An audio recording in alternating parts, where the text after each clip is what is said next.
pandangan hidup yang kemarin tentang keadilan? Iya. Oke.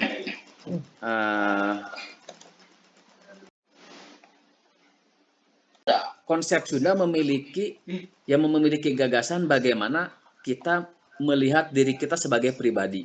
Itu satu. Yang orang lain itu juga ada di dalam konsep Sunda. Dari mana referensinya? Referensinya dari tradisi lisan bambunya gitu.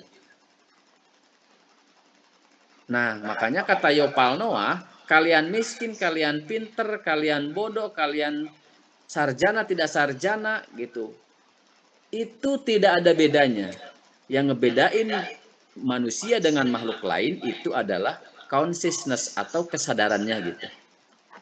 Nah, yang terakhir adalah bagaimana pandangan hidup orang Sunda itu dalam kita sandang, pangan, papan, ya, sekolah, sarjana, bekerja, dapat gaji dan sebagainya, rumah, kendaraan dan sebagainya, dapat jodoh, itu mengejar kemajuan lahir, kepuasan batinnya ngerasa tenang, ngerasa ya tidak gelisah gitu kan.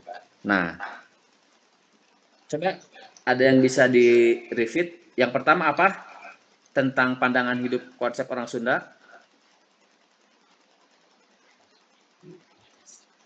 Manusia sebagai pribadi. Oke, kedua. Kedua, hubungan manusia dengan masyarakat atau orang lain. Tiga. Hubungan manusia dengan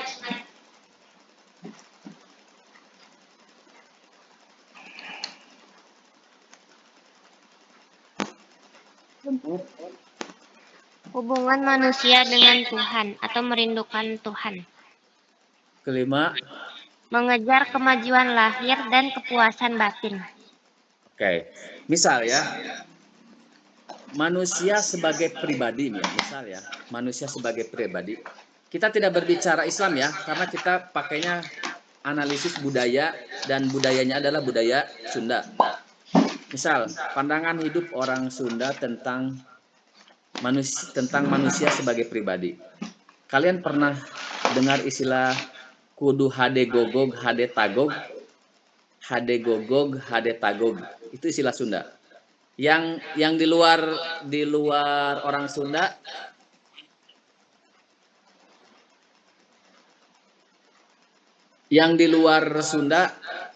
ngikutin aja ya. Misal ada kudu hade gogog, hade tagog. Nah, itu bahasa Sunda ya, hade gogog, kudu hade gogog, hade tagog. Artinya kan harus budi bahasanya harus baik, tingkah lakunya juga harus baik gitu. Hade gogog itu kan anjing ya. Hade tagog itu ya laku lah. Nah, makanya orang tua dulu sering ngajarin melalui tradisi lisan yang jadi jelema mah ye kudu hade gogog, hade tagog. Hade gogog teh nya orang baik budi, baik perilaku gitu. Budi orang bagus, perilaku kita juga bagus. Nah, itu satu contoh. Itu satu contoh bagaimana tradisi budaya Sunda melalui tradisi lisan mengajarkan tentang pandangan hidup. Bagaimana kita memandang diri kita sendiri. Jadi kita tuh harus baik budi, ya baik pekerti, baik perilaku. Banyak lah. Ada yang bisa ngasih contoh lagi nggak?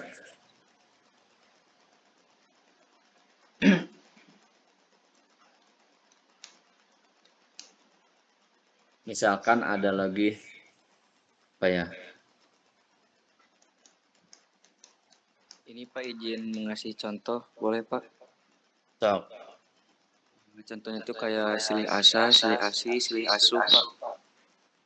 Nah, itu masuknya ke poin manusia dan orang lain.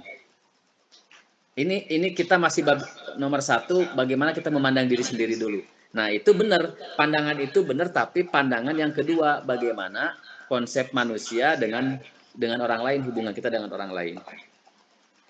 Nah, tapi silih asihnya itu kepada diri sendiri bisa. Yang lain. ada istilah ilmu ajug. Ulah boga ilmu ajug. Ulah boga ilmu ajug teh ari kabatur mempagahan gitu tah. Ari dirina sorangan untuk dilakukan gitu, kira-kira begitu. Kabatur mah mamagahan, kieu. Pokoknya mah asal anu alus ke urang, anu goreng kabatur. Jang ulah kieu keun bae urang mah gitu. Kabatur ulah korupsi, bae urang mah korupsi gitu, kira-kira begitulah. Nah, itu istilahnya ilmu ajug dalam Sunda. Artinya kita dalam memandang diri gitu. Jangan sampai kalau kita tidak memiliki pandangan itu, ya tadi bisa nggak tahu arah gitu. Beragama tidak, mengikuti nilai-nilai Islam tidak, kemudian keimanannya lemah, nilai budaya tidak.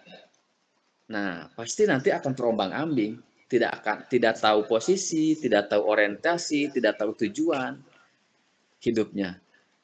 Makanya kan kita belajar berpikir, belajar dari pengalaman juga. Karena mutiara bisa lewat bangku kuliah, bisa lewat kehidupan gitu kan mutiara itu. Paham ya sampai sini bagaimana pandangan hidup kita dalam memandang, harus adil gitu memandang diri kita. Dalam diri kita harus sadar ada yang bisa dirubah, ada yang tidak bisa dirubah. Kan? Termasuk kita memandang orang lain, belajar merubah apa-apa yang mungkin bisa dirubah. Malas misalkan, itu non fisik kan malas mah. Bisa dirubah.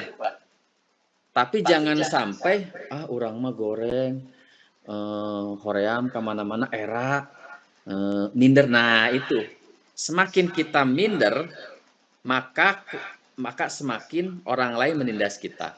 Semakin orang lain menindas kita, maka ujungnya kita semakin depresi.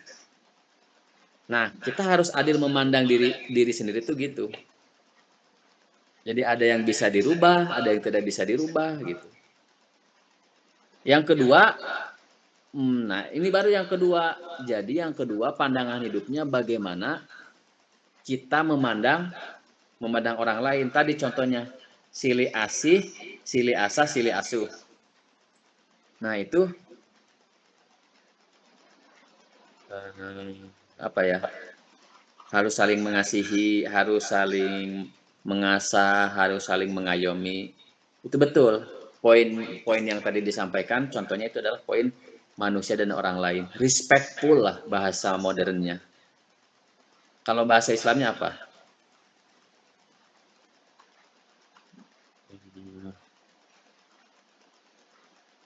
Rahman Rahim mungkin. Ibadur Rahman jadi hamba ya. Itu khairun nas anfa'uhum linnas. Kalau bahasa Islamnya. Tapi kan sebelum apa sih namanya?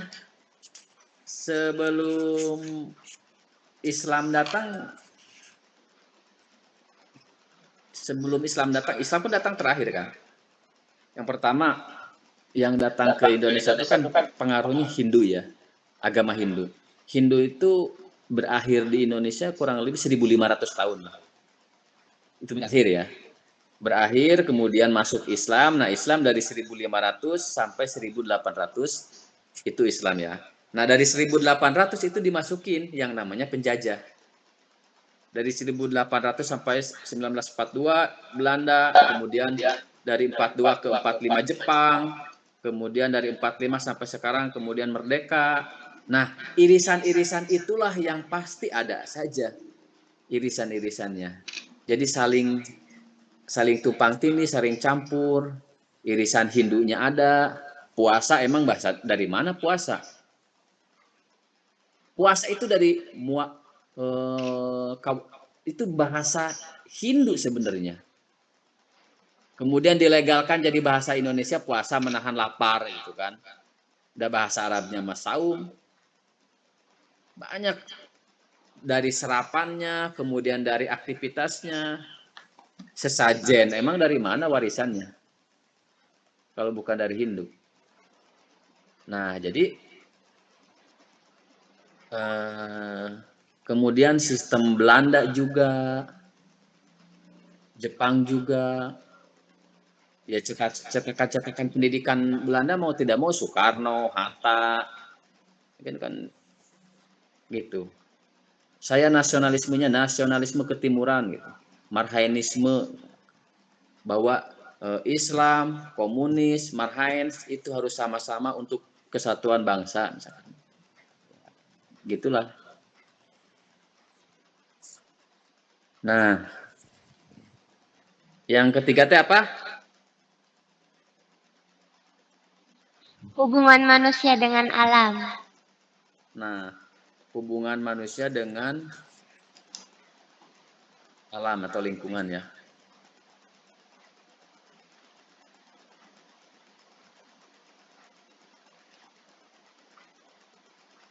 Dari yang bisa ngasih contoh?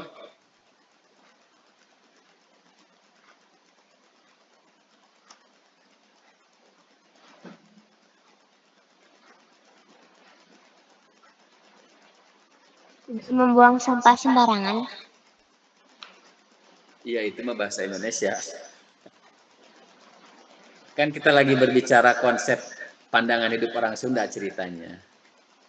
Nanti ada pandangan hidup orang Batak, pandangan hidup sebagai, jadi gini, pertama kita sebagai nation, ya, nation, kemudian nasionalisme, kita sebagai state, sebagai negara, dan yang terakhir sebagai orang Sunda atau etnisitas, bahasa kebudayaannya.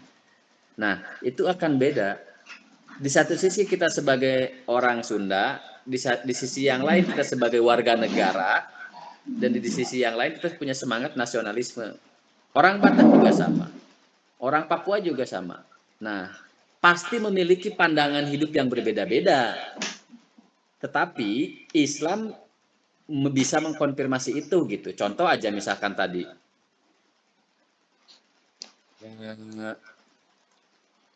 Contoh misalkan manuk hiber ku jangjangna, jalma hirup ku akalna. Itu kan sebelum Islam ada juga, itu sudah ada gitu. Manuk hiber ku jangjangna, jalma hirup ku akalna. Tapi saling terkonek, itulah keistimewaan agama itu di situ. Kenapa Islam bisa itu ya di situ. Jadi kan setiap orang, hubungan manusia dengan alam ya. Jadi setiap orang kan telah diberi cara untuk melangsungkan kehidupan ini gitu. Nah, jadi khalifah fil ar gitu kan, bahasa agamanya mungkin. Jadi manusia ini untuk melangsungkan alam ini yang menjadi khalifah yang punya tanggung jawab kepada alam, kepada sosial gitu.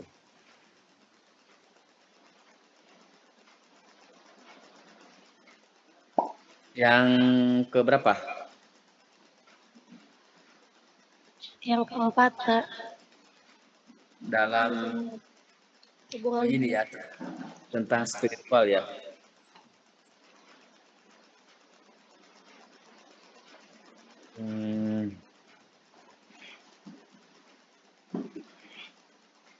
Kalau dalam Islam, apa sih yang kalau ada yang meninggal dunia teh?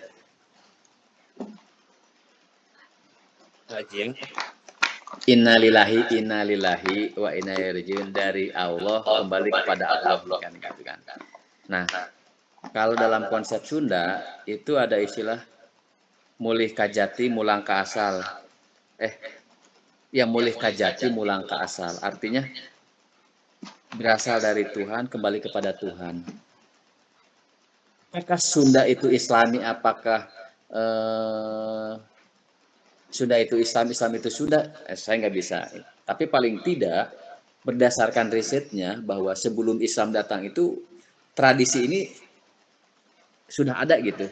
Mulih kajati mulang ka asal, artinya kita dari Tuhan kembali kepada Tuhan. Persoalannya Tuhan itu Tuhan yang diyakini Islam adalah Allah, Tuhan yang diyakini Yesus misalkan ya apa Roh Kudus misalkan Yesus atau apapun lah ya. Karena orang Sunda bukan hanya Islam gitu, tapi ada orang Sunda yang juga Kristen gitu. Tapi kita tidak berbicara itu. Jadi intinya bahwa istilah mulih kajati mulang ke asal ini mungkin kalau Sunda Wiwitan mah ngahiang. Artinya ngahiang itu meninggal rohnya gitu udah. Entah kalau Islam kan dikubur. Kalau Sunda Wiwitan ada orang yang nggak dikubur kan, tradisi di Bali ada yang nggak dikubur, di daerah yang disimpan si mayatnya nggak dikubur, ya macam-macam itu mah hanya teknis ya. Tapi intinya substansinya adalah mulih kajati mulang ke asal ini sebuah pandangan hidup, sebuah konsep bahwa kita harus sadar kita sebagai makhluk yang merindukan sesuatu yang sifatnya spiritual. Nah, orang Sunda memiliki pandangan hidup, memiliki konsep, yaitu diajarkan dari tradisi lisan gitu kan, terus diingatkan bahwa kita harus mempersiapkan kita hidup, juga mempersiapkan setelah kita tidak hidup gitu, karena kita akan mulih kajati mulang ke asal gitu. Asal kita tuh ya kembali ke asalnya gitu. Kalau seruling itu kembali ke rumpun bambu lah gitu kira-kira. Kita akan rindu ke rumpun bambu, ketemu dengan asal muasal kehidupan kita gitu. Sesi pertanyaan. Gitu ya, jadi dalam pandangan hidup orang Sunda artinya bahwa manusia harus bahasa Islamnya harus takwa lah ya, harus takwa dan harus percaya kepada Tuhan. Bahwa kita intinya kita lemah, tak berdaya lah gitu.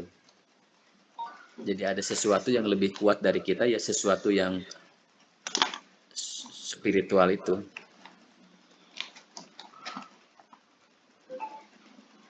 Dan terakhir, manusia dalam mengejar kemajuan lahir. Ini jelas. Ketika kalian mau UTS, mau UAS, mau masuk ke UIN, itu kan dalam proses kalian pengen dapat ijazah, pengen status sosialnya jadi beda, penghasilannya jadi beda, dapat jodohnya juga jadi beda, misalkan. Kan nggak mungkin 4 tahun kuliah misalkan ya. Pasti nanti juga bakal beda. Memandang perjodohan juga bakal beda. Memandang pekerjaan juga jadi beda. Karena punya pandangan hidup gitu. Cuman jangan lupa kita sebagai orang Sunda punya pandangan hidup. Jangan sampai pandangan hidup orang Sundanya hilang, terbawa pandangan hidup orang Barat gitu. Misalkan kalau lagi stres, party, ngedrak gitu kan. Gitu. Jadi yang perlu diingatkan bahwa kita punya pandangan hidup sebagai etnisitas gitu. Sebagai orang Sunda. Kalau sebagai negara mungkin sudah masuk yang namanya KFC, McD, Starbucks, wah macam-macam lah kan. Mental juga pengaruh, belum lagi kendaraan, fasilitas dan sebagainya. Tapi jangan lupa kita punya pandangan hidup sebagai orang Sunda.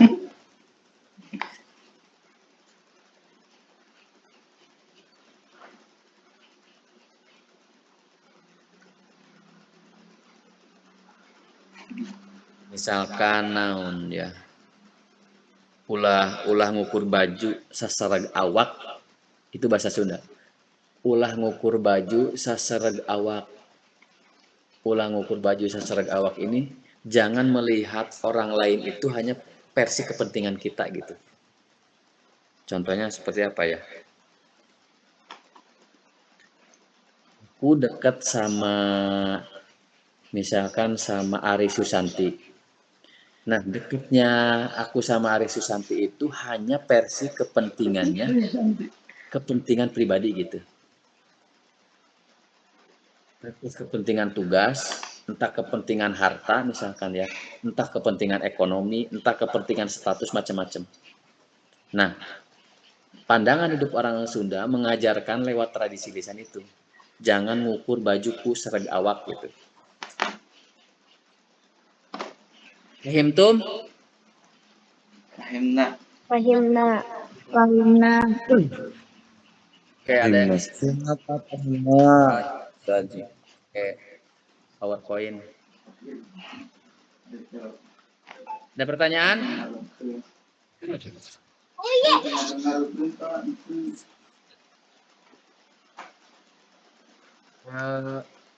Jelas yang saya sampaikan? Dari mulai konsep, pengertian, Jelas, Pak. pembagian, Pak. contoh, Jelas. cuman kadang-kadang entah ini subjektif atau tidak, kalau orang Sunda ya, orang Sunda bisa menjadi orang lain, tapi orang lain sangat sulit menjadi orang Sunda. Contoh ya, kalau kalian nanti belajar bahasa Arab, lidah kalian bisa persis kayak orang Arab, tapi orang Arab belum tentu bisa kayak orang Sunda. Entah itu logat, nah gitu. Di situ istimewaannya. Ya, plus minus ya. Orang Sunda itu plus minus. Ada plus, ada minusnya. Jadi setiap budaya, setiap etnisitas ada plus minus. Nah, maka tidak ada alasan kita saling ngebenci, tidak ada alasan kita saling judgmental terhadap karakter etnisitas yang lain. Misal, oh Batak mah pedit ya, nggak bisa. Jangan.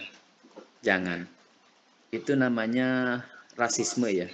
Karena itu sudah masuk pada etnisitas ya. Nggak bisa, itu prasangka. Oh, Batak mah, Padang mah misalkan pelit, gitu kan. Nah itu nggak bisa, itu prasangka. Nggak setiap orang Batak atau Padang itu pelit.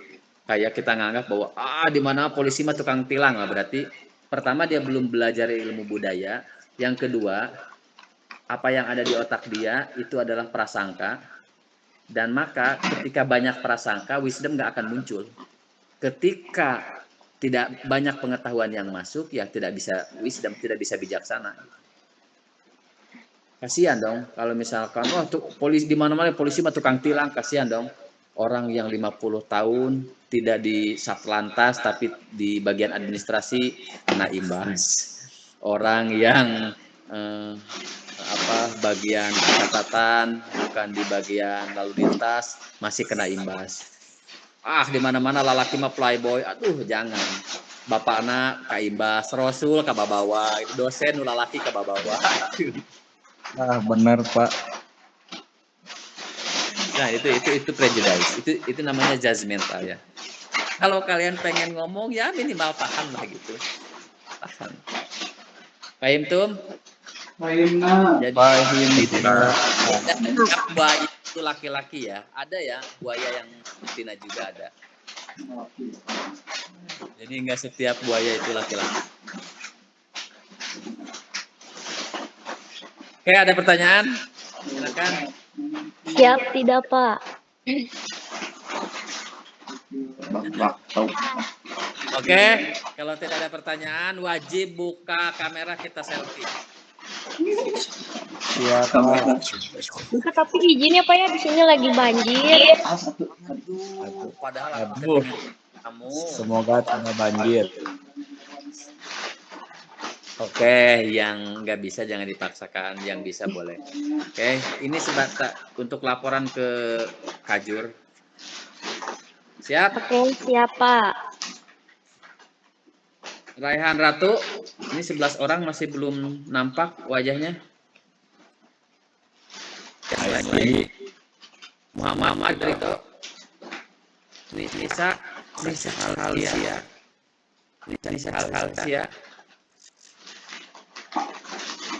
Nah, begini kalau online teh.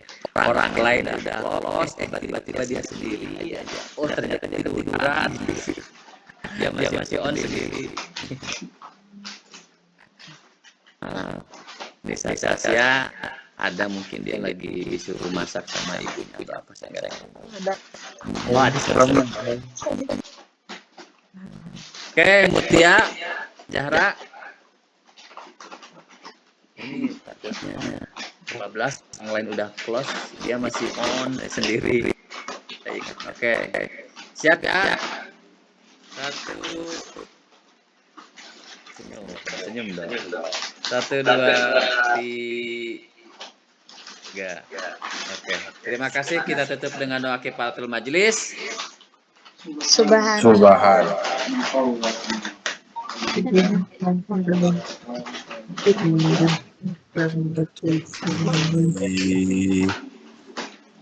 Oke, happy weekend.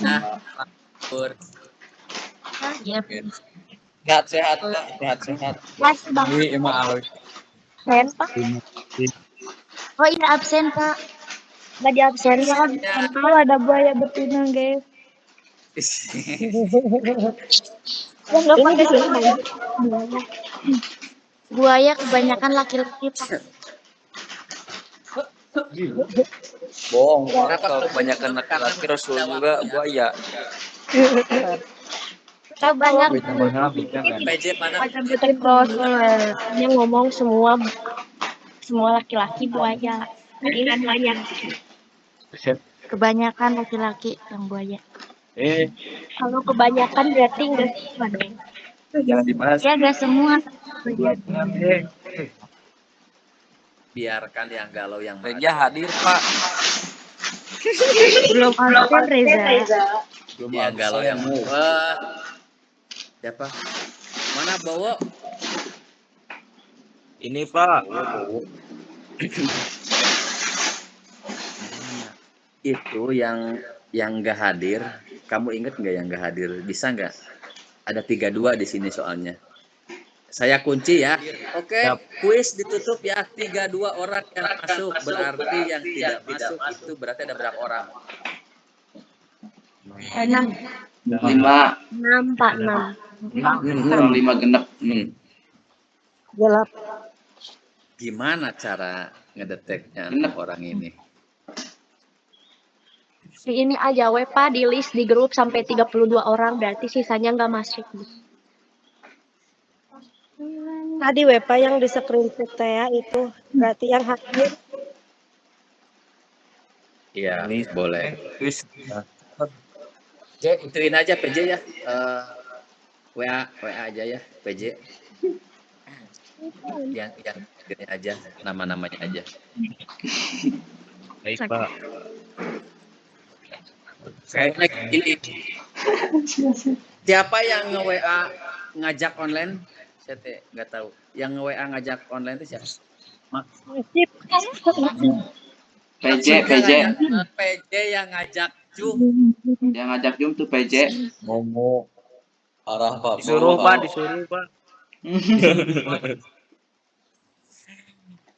Mang Alwi disuruh sama ini, Pak. Bentar, saya cek. 1D ya. Itu teman-teman yang nyuruh, Pak. Teman Teman yang nyuruh cewek-cewek, Pak. Cewek-cewek yang nyuruh, Pak. siap. Semuanya Pak. Cewek buaya. Semua yang mau Woi, tanggung jawab. inisiatif Kesepakatan semua. Cewek buaya. biar konsisten Pak.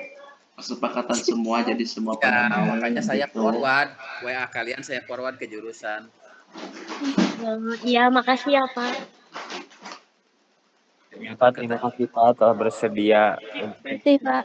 buat jadi online. Oke ya, cukup ya. Selebihnya di darat aja. Cukup, Pak. Cukup. Terima kasih rekan-rekan, Cukup. sehat selalu. Jangan lupa kalau lagi di rumah berbakti ke orang tua. Siap, Pak. Ya, Pak. Kapur kosan, Pak. Waalaikumsalam. Kalau di rumah Kalau Assalamualaikum warahmatullahi wabarakatuh.